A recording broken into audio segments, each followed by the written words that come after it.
Assalamualaikum warahmatullahi wabarakatuh. Perkenalkan, nama saya Anissa Ulfia dengan NIM 10.121227039. Pada video kali ini, saya akan memaparkan isu terkait kesehatan pada bidang AKK yang berdasar pada sumber jurnal yang berjudul Status hukum rumah sakit dalam meningkatkan pelayanan kesehatan masyarakat.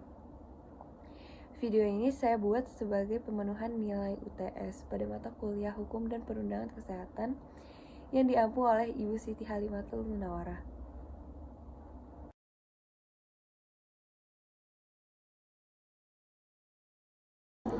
Jadi, permasalahan terkait jurnal yang saya ambil ialah perlunya status hukum rumah sakit dalam meningkatkan pelayanan kesehatan masyarakat.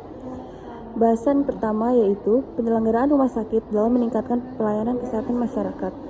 Rumah sakit sebagai organ yang semula didirikan berdasarkan tujuan sosial, kemanusiaan, atau keagamaan, berfungsi untuk mempertemukan dua tugas yang prinsipil yang membedakan dengan organ lain yang memproduksi jasa.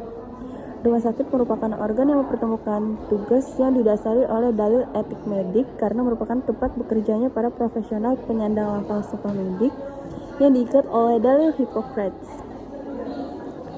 Jadi dari segi hukum terdapat Undang-Undang tahun 2009 tentang rumah sakit.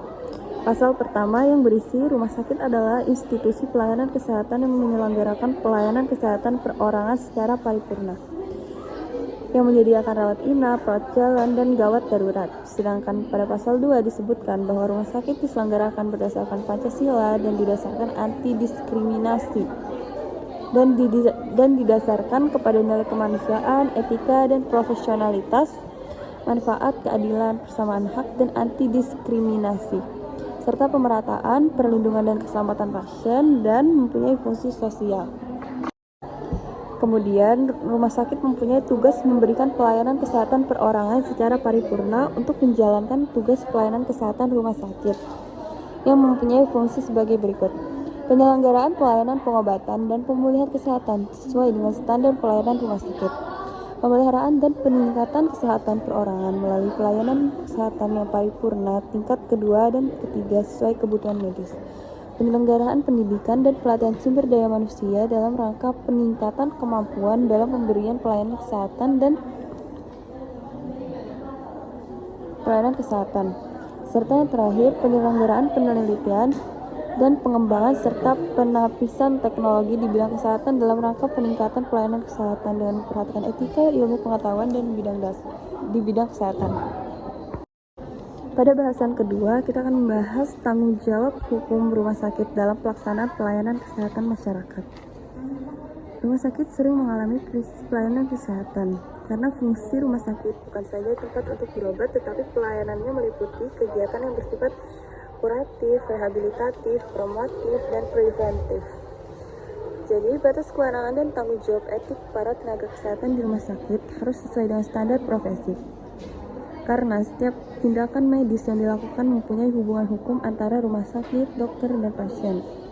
Ketentuan hukum yang melindungi dokter apabila terjadi dugaan malpraktik terdapat dalam pasal 50 Undang-Undang Republik Indonesia Nomor 29 Tahun 2004 tentang praktik kedokteran serta pasal 24 dan pasal 27 ayat 1 serta pasal 29 Undang-Undang Republik Indonesia Nomor 36 Tahun 2009 tentang kesehatan. Kemudian, pelayanan kesehatan mempunyai ciri khas yang berbeda dengan pelayanan jasa atau produk lainnya, yaitu consumer ignorance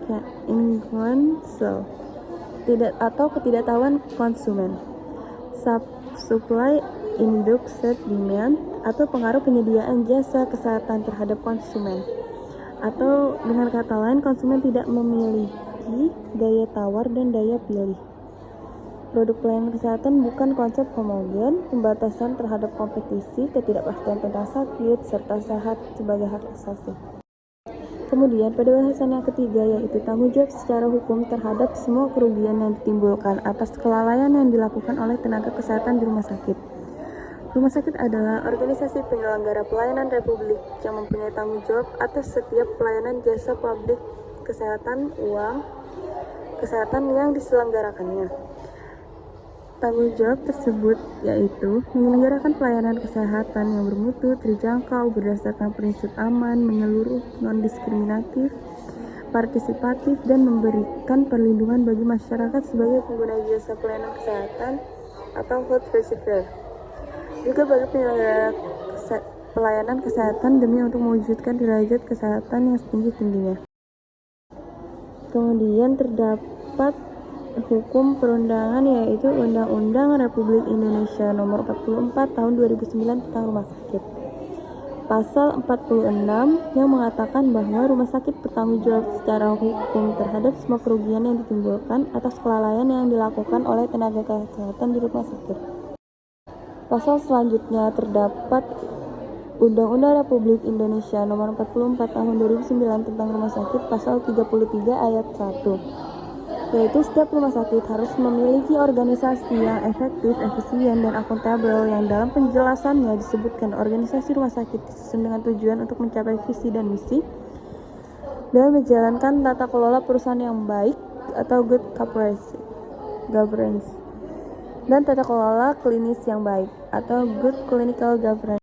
Sekian dari saya, salah hilaf mohon dimaafkan. Wassalamualaikum warahmatullahi wabarakatuh.